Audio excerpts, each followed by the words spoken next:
Let me start by saying, I'm not proud of what I did. It's been over 5 years now, and I still lie awake some nights, staring at the ceiling, wondering how it all went so wrong. My name's Emily, and this is the story of how I almost sabotaged my entire life a week before my wedding. Jake and I had been together for 8 years when he proposed.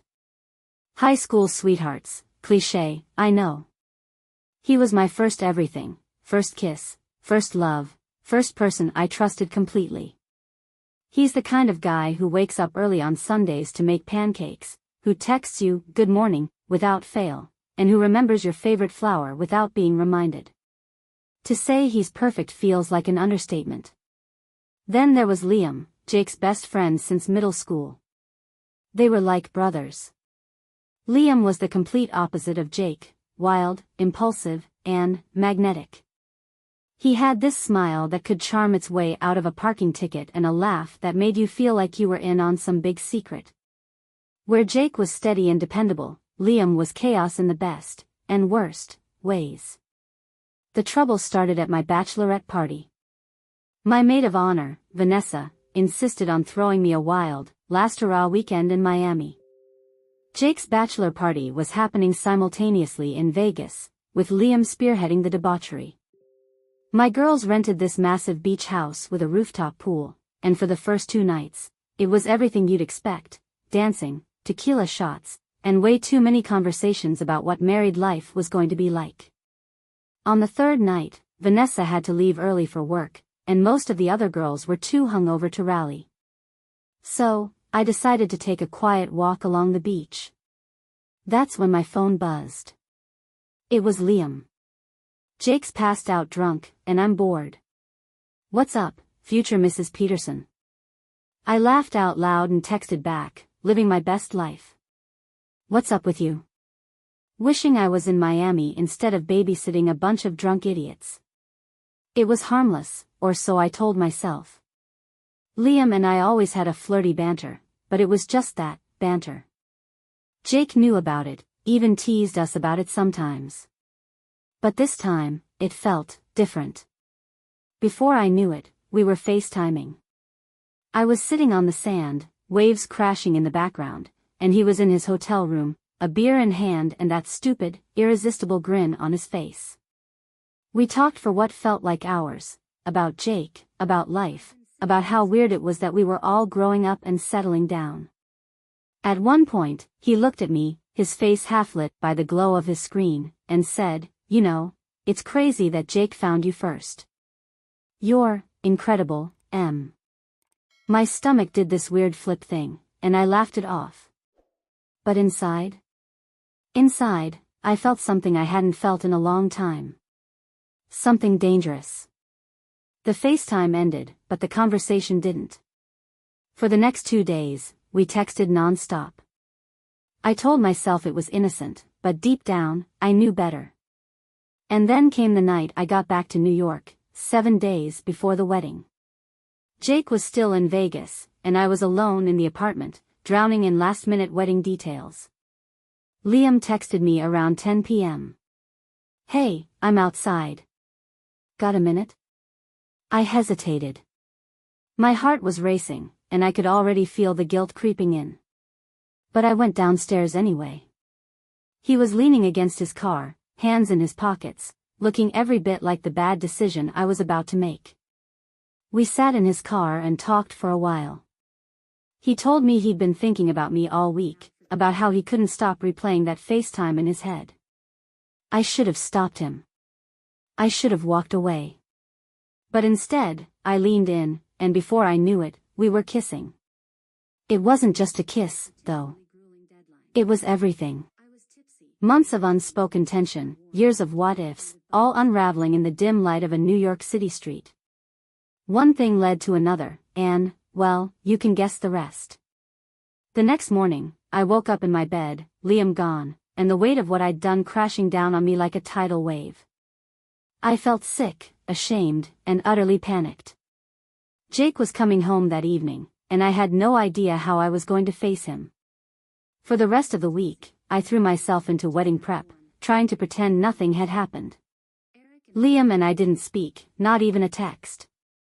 The day of the wedding came, and as I walked down the aisle, Jake's face lit up in that way it always did when he looked at me. He had no idea.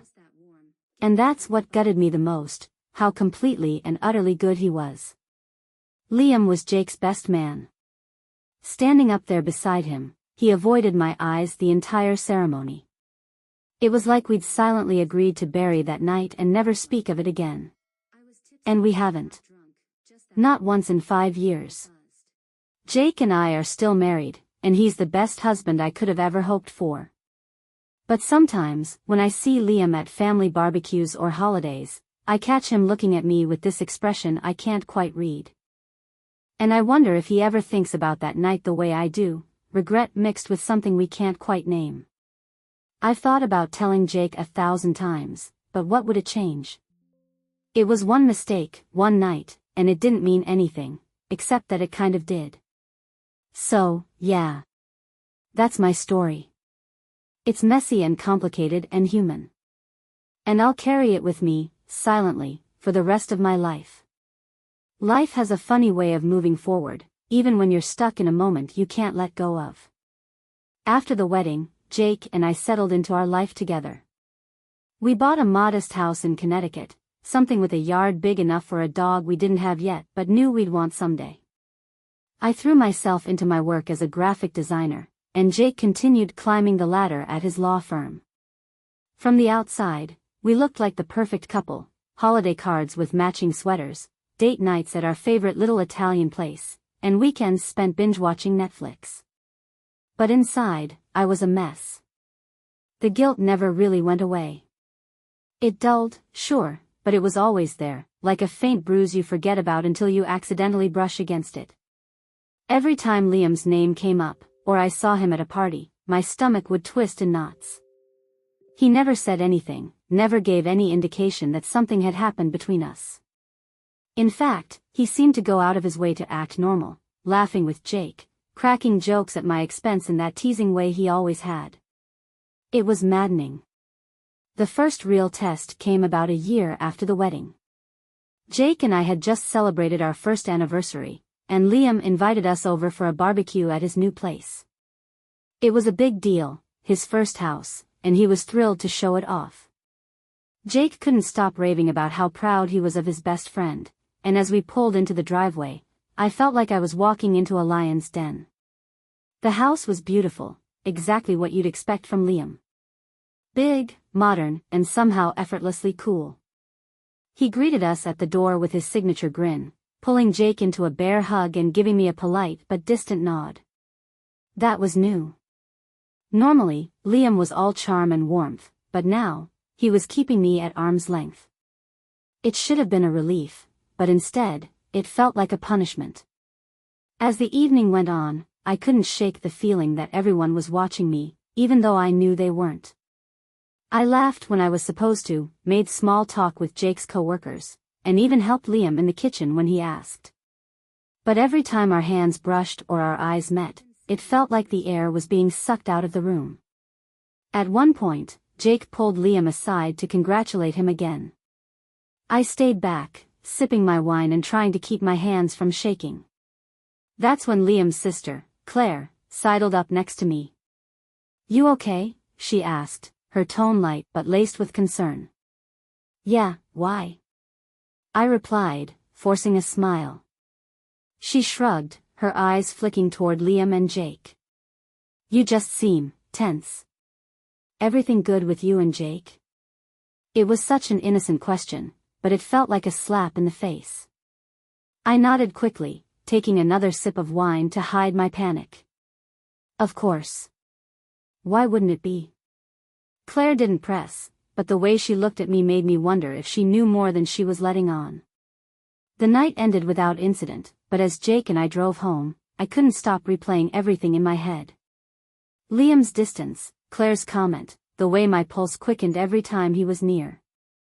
I thought I'd buried that night, but it was like the universe was conspiring to dig it back up. Things came to a head about 6 months later, at Jake's birthday party. We'd rented out a private room at a fancy restaurant downtown, and all his friends and family were there, including Liam. He was his usual charming self, making everyone laugh with stories about their college days. But as the night went on, and the drinks kept flowing, his facade started to crack. I was standing by the bar, waiting for a refill, when Liam sidled up next to me. "Hey," he said, his voice low enough that no one else could hear. "Can we talk?" I froze. "About what?" "You know what," he said, his eyes searching mine. I shook my head, trying to shut it down. "Not here, Liam." "Then when?" he pressed, his voice tinged with frustration. "We've been pretending for over a year, Emily. Don't you think it's time we stopped?" I glanced around nervously, praying Jake wouldn't walk up. "There's nothing to talk about. It was a mistake. We both know that." Liam's jaw tightened. "A mistake," he repeated, like he didn't believe me. "Right. If that's how you want to play it." Before I could respond, Jake appeared, slinging an arm around my shoulders and grinning at Liam. "What are you two plotting over here?" Liam's face was unreadable as he clapped Jake on the shoulder. "Just telling Emily how lucky she is to have you." Jake laughed, oblivious. "Damn right she is." The rest of the night passed in a blur, but Liam's words stuck with me. He wasn't wrong. We'd been pretending, and it was eating me alive. But what was the alternative? Blowing up my marriage? Hurting Jake, the one person who didn't deserve any of this? That night, as I lay in bed next to my husband, I made a decision. I couldn't change the past, but I could choose to be better. To be honest. To be faithful. To love Jake the way he deserved to be loved. And I have, every day since. But the thing about secrets is, they don't just disappear. They linger, like ghosts, haunting the corners of your mind. And sometimes, when I see Liam at a family barbecue or hear his name in passing, I wonder if he's haunted too. Life settled into a rhythm after that. A steady, predictable rhythm that felt safe, comfortable. Jake and I celebrated anniversaries, went on vacations, and eventually adopted a rescue dog named Daisy. She was a little mutt with big floppy ears and a wag that could melt your heart. Jake adored her, and I let myself get lost in the small, wholesome joys of our life together. But no matter how much I tried to focus on the present, the past had a way of creeping in. Every once in a while, I'd catch a glimpse of Liam at a party or a family gathering, and the weight of our shared secret would hit me all over again. He kept his distance, though, and I followed suit. It was like we had an unspoken agreement: keep it buried. For Jake's sake, for everyone's sake. Then came the ski trip. Jake's firm was hosting a winter retreat in Vermont, and spouses were invited. It sounded like a perfect escape, a few days in a cozy lodge, hot cocoa by the fire, and maybe a chance to finally learn how to ski without falling on my face. Jake was excited, too, but what he didn't tell me until we were already packed and halfway there was that Liam was coming along. "Wait, what?" I asked, trying to keep my voice casual. "Why is Liam coming?" "His firm's been working with us on a merger," Jake said, glancing at me as he drove. "It's been a huge project, and they invited him as a kind of thank you." I thought I mentioned it. He hadn't. And now I was trapped, stuck on a 5-hour car ride with no way to back out. I felt my chest tighten, but I forced a smile. "Cool. It'll be nice to catch up with him." Jake grinned. "See? That's why I love you. You're always so easygoing." I stared out the window, trying to ignore the knot forming in my stomach. The lodge was beautiful, all rustic charm and mountain views. Our room had a fireplace and a balcony overlooking the slopes, and for the first night, I let myself relax. Liam arrived late, joining us for dinner with his usual grin and easy charm. He greeted me with a polite hug, his hand lingering just a second too long on my back. I pretended not to notice. For most of the trip, I managed to avoid him. Jake and I spent our days skiing, or in my case, falling repeatedly, and our nights drinking wine by the fire with his colleagues. Liam was always there, always in the background, but we kept our distance. It was almost like we'd mastered the art of pretending nothing had ever happened. But then came the last night. There was a big farewell dinner, and everyone was in high spirits. Jake had a little too much to drink, laughing and joking with his coworkers, and I decided to head back to our room early. I was halfway up the stairs when I heard someone call my name. Emily. I turned to see Liam standing at the bottom of the staircase, his tie loosened and a glass of whiskey in his hand. He looked tired. Not physically, but in a way that felt familiar. Like he was carrying something he couldn't put down. "What is it, Liam?" I asked, keeping my voice low. He hesitated, glancing around to make sure no one was listening. "Can we talk? Just for a minute?" I wanted to say no, to walk away and leave him standing there. But something in his eyes stopped me. Against my better judgment, I nodded and followed him into an empty lounge off the main hallway. "What do you want?" I asked, crossing my arms. He set his glass down and ran a hand through his hair. "I need to know something, Emily. Do you regret it?" That night, I felt like the air had been sucked out of the room. "Why are you bringing this up now?" "Because I can't stop thinking about it," he said, his voice breaking slightly. "I've tried. God, I've tried. But every time I see you, every time I see Jake, I hate myself for what we did. And I hate that I still feel this." His words hung in the air between us, heavy and suffocating.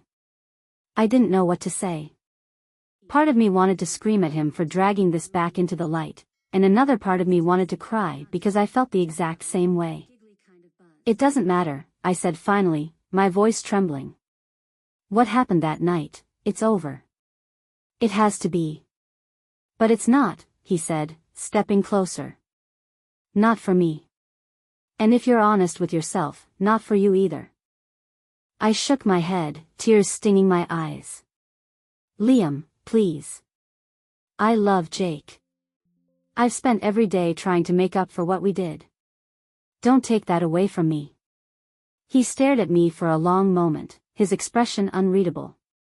Then he nodded, his shoulders sagging in defeat.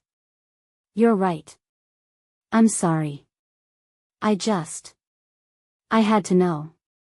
He turned and walked away, leaving me standing there, shaking and holding back tears. That night, as I lay in bed next to Jake, I felt a strange mix of relief and sadness. Liam was right, what happened between us wasn't as buried as I'd pretended it was. But I couldn't let it define me. I couldn't let it ruin the life I'd built with Jake. So I chose to let it go. For real this time. Whether Liam could do the same, that was his burden to bear. After the Vermont trip, life returned to its normal rhythm, but something had shifted, at least for me. It wasn't just the guilt anymore. It was the weight of Liam's confession. His words echoed in my head at the worst times, in the quiet moments when Jake was asleep beside me, during long drives when my mind wandered, even when I saw my reflection in the mirror and didn't quite recognize the woman staring back. I wanted to believe I could let it go, that I could box it all up and shove it into the deepest, darkest corner of my mind. But emotions don't work that way. They seep through the cracks, no matter how hard you try to contain them. One evening, about 3 months after the ski trip, Jake came home with a six-pack and a grin on his face. "Guess who's coming over for the game tonight?" I froze, my hands halfway through slicing vegetables for dinner. "Who?" "Liam," he said, popping the top off a beer. I told him to bring some wings. Haven't had a guy's night in forever.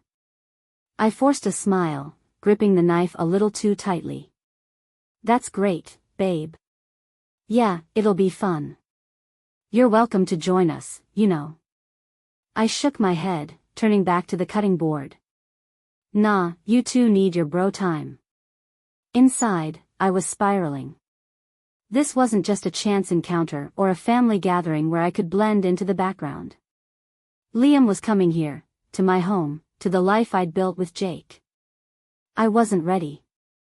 When the doorbell rang, I felt my heart lurch.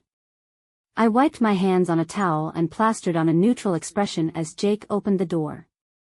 Liam walked in, looking as calm and collected as ever, a bag of wings in one hand and a six-pack in the other.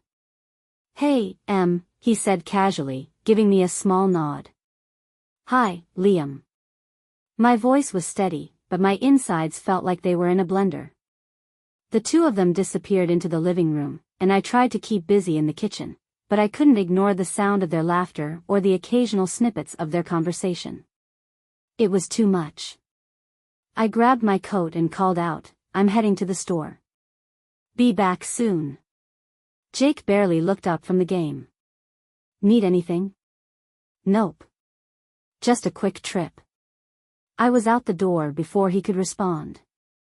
I drove aimlessly for a while, my thoughts racing.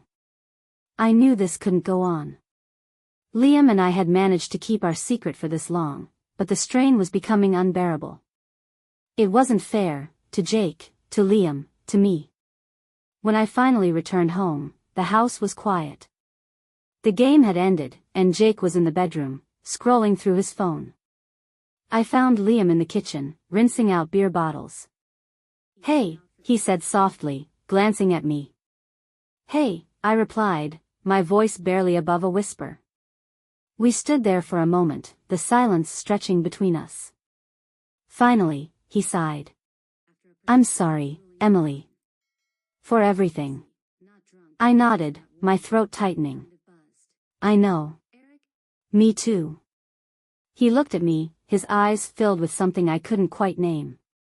"I'll keep my distance from now on, okay? For Jake. For you. It's the right thing to do." It was like a weight had been lifted and dropped on me all at once. "Thank you, Liam." He nodded, grabbed his coat, and left without another word. That was the last time we spoke outside of polite small talk at family gatherings or events. True to his word, Liam started pulling back, showing up less frequently, keeping his interactions with me brief and distant. At first, it felt like a relief, but then came the guilt for feeling relieved, guilt for missing the connection we'd shared, even if it was wrong. Jake never noticed. Or if he did, he never said anything. He was as steady and loving as ever, and I clung to him like a lifeline, determined to make our marriage work. The years passed, and life kept moving forward. Jake and I had our share of ups and downs, like any couple, but we stuck together. We adopted Daisy's brother, a goofy golden retriever named Max, and spent weekends hiking and taking long drives upstate. On the surface, everything was perfect. But deep down, I carried the scar of that one night and all the moments that followed. It never truly left me, but it became quieter, easier to live with.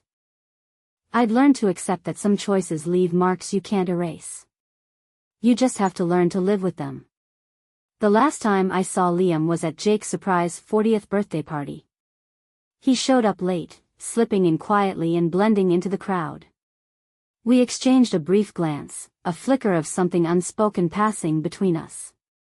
But that was it. No words, no moments alone. Just two people with a shared history pretending they didn't.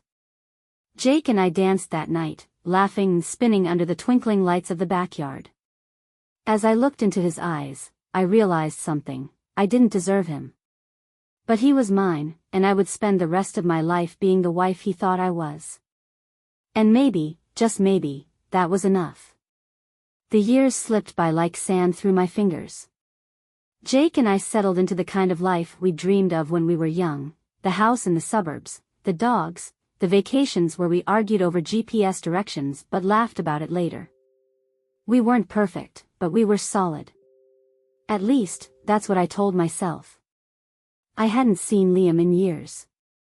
After Jake's 40th birthday party, he gradually faded from our lives.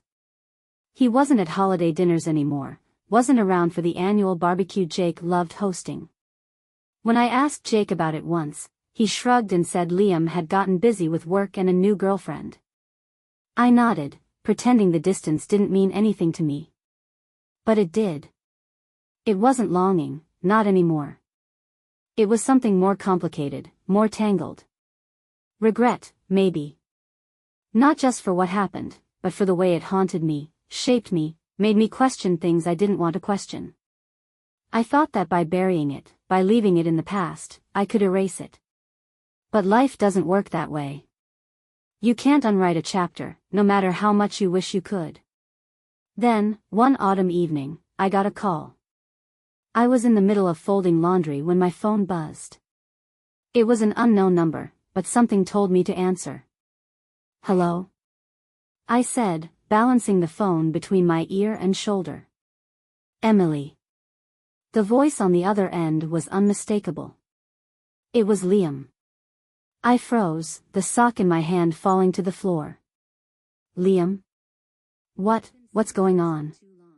There was a pause, and then he said, "I'm moving to Seattle." "Thought you should know." Seattle. As far away as he could possibly get without leaving the country. I swallowed hard. "Why are you telling me this?" "Because," he hesitated. "Because I don't want to leave with this hanging over me. I've been holding on to it for too long, Em. I need to let it go." I sat down, my legs suddenly too shaky to hold me. "Liam, there's nothing left to say. We made our choices." "I know," he said quietly. "But I need you to know. I don't regret it." His words hit me like a punch to the chest. I closed my eyes, forcing back the tears that were already threatening to spill. "Liam, don't. I'm not saying it to hurt you," he said, his voice soft but insistent. "I'm saying it because it's the truth. I don't regret it. Not the way I felt, not the way it changed me. But I do regret how it hurt you, and how it would have destroyed Jake if he ever found out. That's why I'm leaving. Because I can't be around you anymore, Emily. It's not fair to you. Or to me." I didn't know what to say. What could I say? That I didn't regret it either? That part of me would always wonder what might have been? I couldn't. I wouldn't. I'd made my choice, and I had to live with it. "Goodbye, Liam," I whispered, my voice breaking. "Goodbye, Emily," he said. And then the line went dead. I sat there for a long time, staring at the wall, the weight of everything pressing down on me. When Jake came home later that night, I kissed him like my life depended on it. He pulled back, laughing. "What was that for?" "Nothing," I said, forcing a smile. "Just. I love you." "I love you too," he said, ruffling my hair before heading to the kitchen to grab a beer. He didn't notice the way my hands were shaking, didn't notice the tears I wiped away when he wasn't looking. And I was grateful for that. Liam left for Seattle the following week. I didn't hear from him again. Jake mentioned once that they'd exchanged a few texts, but it didn't seem like much. Liam had moved on, and so had we. But even now, years later, there are moments when I think about him. Not with longing or regret, but with acceptance. He was a chapter in my story, one that I'll never forget but will never reopen. Jake and I are still together, still building our life, and I love him with everything I have. The scars of the past remain, faint but present. They remind me of what I almost lost, of how close I came to ruining the best thing that ever happened to me. And in some strange way, they've made me stronger. More grateful. More determined to love Jake the way he deserves to be loved. Because in the end, that's what matters. Not the mistakes we make, but how we choose to move forward. And I've chosen to move forward, one day at a time, one choice at a time, with Jake by my side. Forever.